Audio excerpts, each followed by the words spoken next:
Dentists are often reticent to remove an old filling. It looks good visually. Here you can see that there's either a void on tooth number 2, the second molar, and possibly it looks pretty much like there is decay underneath the filling. When we take on tooth number 3, the first molar, take a look at those fillings, and people have been looking at that silver filling for years. That tooth colored one is a little more recent and still doesn't look all that bad. But when you see a space under there on the x-ray, it could possibly be a void, and or it could be some significant decay. Having a void there uh, tends to make the filling not last as long, and sure enough, right there, you can see the void that's present. And that occurs when the tooth color filling material is placed and it doesn't get into the cavity preparation very well. As you can tell, that's not a very good foundation. It leads to leakage. And as a matter of fact, there is a little bit of decay. You can see that little brown corner there that we will later on use uh, a spoon excavator to verify that that's soft. And that's a very difficult area in the mouth, the second molar, to see. And we're going to go ahead and make sure that's completely clean. Also, it is a place where sometimes there is a pulp horn, and it could lead a very young person. Here's the spoon excavator, and you can see that we're peeling out just a little bit of tooth structure, and then when we go the other direction, right there, we're peeling out significantly more. So we go ahead and take a round burr at a slower speed and just make sure everything's nice and cleaned up. And it really doesn't take much decay to spread and end up being a difficult problem. And if something percolates over the years, it can turn into quite a difficult situation. You'll see that where the silver filling, which visually looked fairly well and it was nicely polished, and it had a base underneath it that most dentists were saying, well, I will give it the benefit of the doubt. And in the x-ray, though, it definitely shows that there is some sort of a problem. And when that first started to occur, it's hard to say. You'll see, though, as we work on this tooth, we've removed the base, and we're checking for decay, and you can see how the tooth peels away with the Explorer. And that's a fair amount, and is a possibility when anything has this much decay. The tooth could always end up with some sort of a problem. The decay could also get into the nerve area. It's in multiple locations in the cavity preparation. You can see also like the very beginnings of a crack there as well. And we're peeling that.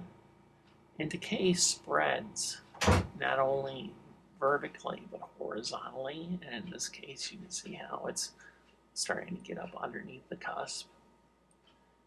And we're using the round burr and water. And it still has continued to spread. That black line that is next to the enamel is decay and needs to be removed. Otherwise, the decay would continue to percolate. And I've seen situations where the tooth has actually been lost because of that.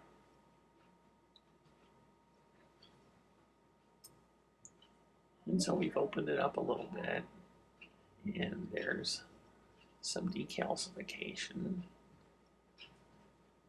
And we're going to clean that up completely. And we're going to connect the two little cavity preparations because it's a very thin wall between the two. And it could end up being more of a problem. So we'll go ahead and use a micro etcher.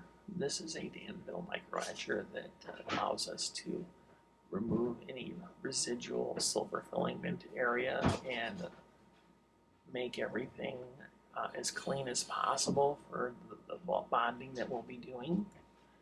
And so as you can see, there's no amalgam stain. We go back and are checking the area, and sure enough, there's still more decay. So we'll go back and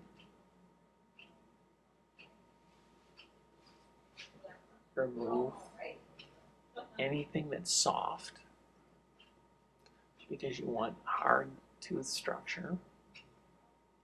Now, if we were approaching the nerve and we saw that it was going to be really close, it's possible to do a pulp cap to try and stimulate more tooth structure. In this case, there's a significant amount of decay, so we go back and under a very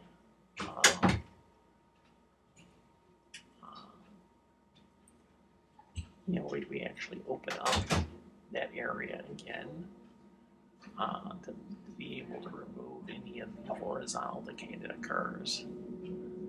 And you can see how with the spoon we're still peeling away tooth structure. That's why we had to open up the cavity preparation.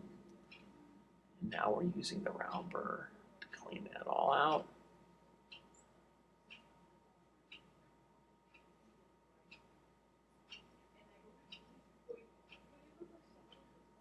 And this is at about 2,000 RPM, so it's relatively slow because we don't want to disturb the blood vessel and nerve. So we're double checking it. And there's still a little bit there. And the previous person that did the pulp cap didn't do this, or not pulp cap but the base, and they left some behind. And that's why we're spending a little more time removing the decay. There's some schools of thought that say that you can leave the decay and it'll become quiescent and that there will be, it'll be arrested. The problem with that is that when it continues to grow, you basically end up with no tooth, and it's possible to lose it. The more enduring approach is remove anything that's soft and then place a base on it,